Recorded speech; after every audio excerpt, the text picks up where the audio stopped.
Good day, sir. I am Janus Lopez, 3I. And our topic for today is all about nonverbal communication. Nonverbal communication refers to the process of conveying information, feelings, and messages without using words. It encompasses gestures, facial expressions, body language, and even our tone of voice. It is unspoken language that speaks louder than words. There are types of nonverbal communication. First, our facial expression. For example, if you smile, it means you like something.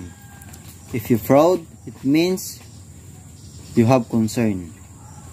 Number 2, body language. Body language such as open arms, it means you are open with conversation. Closed arms like this, it means you are defensive person. Number 3, gestures. Gestures is universal. For example, you thumb up like this, it means you approve. You point like this, it means you pointing something or direction. Number 4, eye contact. Eyes or window to the soul. Maintaining eye contact, it means you are confidence or you are alertness.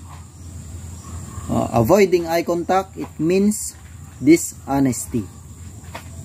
Number 5, tone of voice. Tone of voice is completely change the meaning of words.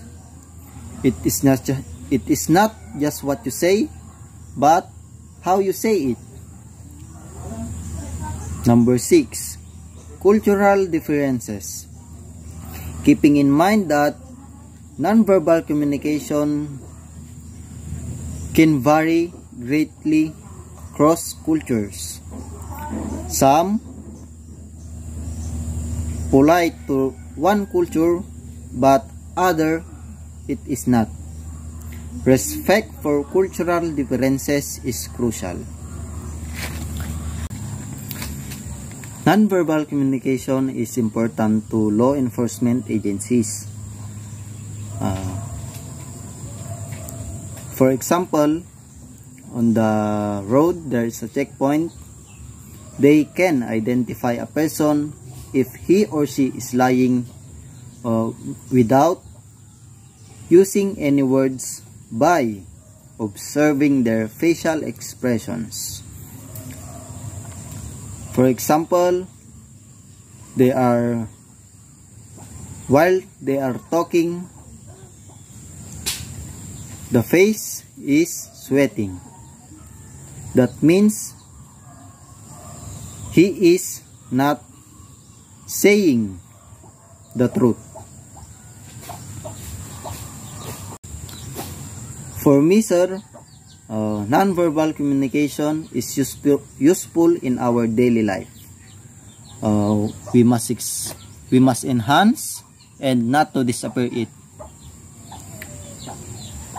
For example, sir, you are discussing and I'm sitting properly. That means it is communicating to us.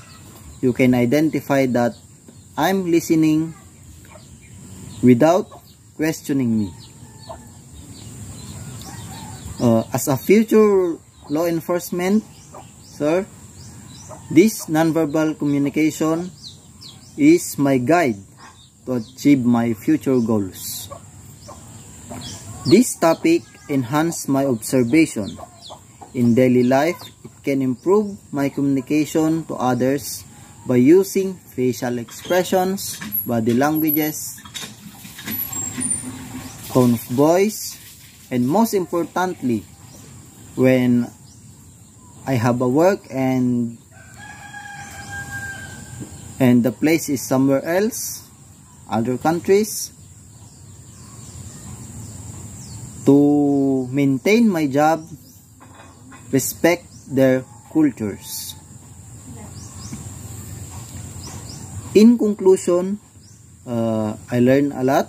It can make me appropriate eye contact,